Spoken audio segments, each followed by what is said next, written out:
Napakalupit na real talk dito si Bangag, si BBM pala. Talagang nakakabilib ang mga ganitong klaseng revelasyon na lumalabas sa ating usapin ngayon. Kaya tutok lang kayo.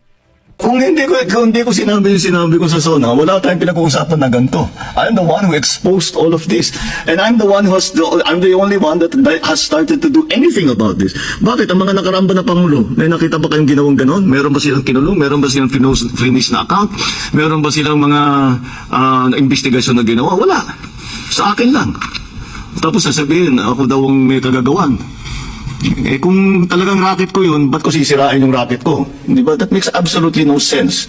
Kundi daw sinabi ni Bangag sa SONA, yung mga sinabi niya, wala daw sana tayong pinag-uusapan na ganito ngayon. Ulul. Mali! Kung hindi ka magnanakaw, 10 ng mga kasama mo, wala tayong pinag-uusapang ganito ngayon. Tarantado, nag-uusap tayo ng korupsyon dahil sa pagnanakaw mo, ulul.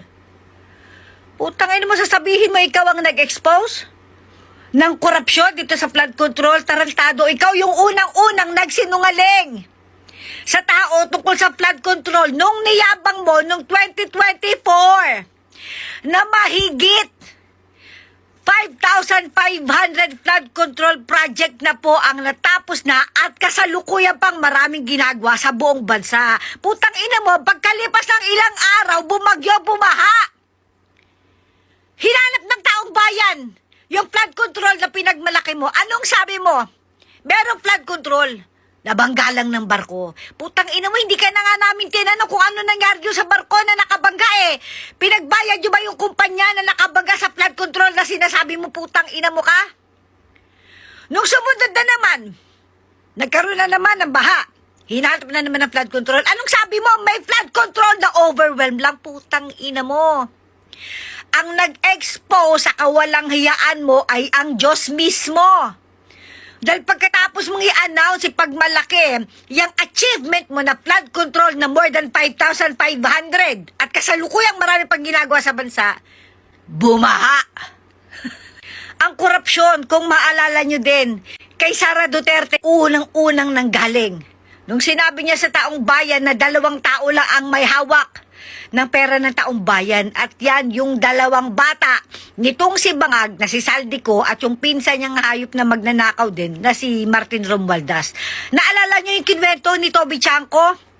Pinagalitan niya si Martin Romualdez. Ang sabi ni Bangag sa pinsan niyang si Tamba, ilang bahay ba sa Forbes ang kailangan nyo? Ilang caviar ba ang kaya nyong kainin? Ilang helicopter, ilang sasakyan pa ang kailangan nyo? Naalala niyo yun? Even si Martin, nung nilalaglag siya ng gobyerno ni Bangag, hindi niya dininay na may korupsyon. Putang ina mo, sasabihin mo ikaw ang una nag-expose? Na nung mga nakaraang administrasyon, walang ganyan. Nung nakaraang administrasyon, inamin mismo ni Pierre RD na merong mga gimmick dyan sa flood control. Kaya nga pinaimbestigahan niya yan. Ilang engineer district ang natanggal sa pwesto, parang 14 yata, I forgot. Ilang mga congressman ang tinanggal din sa pwesto dahil sa pagpapaimbestiga na ginawa ni PRD. Remember yung Anti-Corruption Commission ba yun? Ni Belica? Na itinatag ni PRD nung panahon niya? Ang mandato nun, imbestigahan yung mga corrupt opisyal. Na anong ginawa ni Bangag? Pagkaupo ni Bangag, executive. Okay, number 1 na ginawa niya, tanggalin yung Anti-Corruption Commission na itinatag ni PRD. Putang ina. Tapos sasabihin mo, kung racket mo to, bakit mo sisirain? Huwag kami, oy!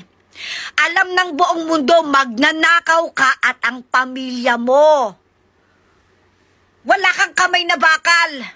Meron kang kamay na makate. Hayop ka, ang kati ng kamay mo. Parang yung gilagid mo, lagi nangangate, gigil na gigil, lumalaban. Putang ina mo, hindi mo kami mauto. Nasa iyo ang pera, nasa iyo ang kapangyarihan, walang magawa ang mga tao. Isang araw kakarmahin ka, Diyos na ang bahala sa iyo, hayop ka. Putang ina ka, hayop na dok sa iyo.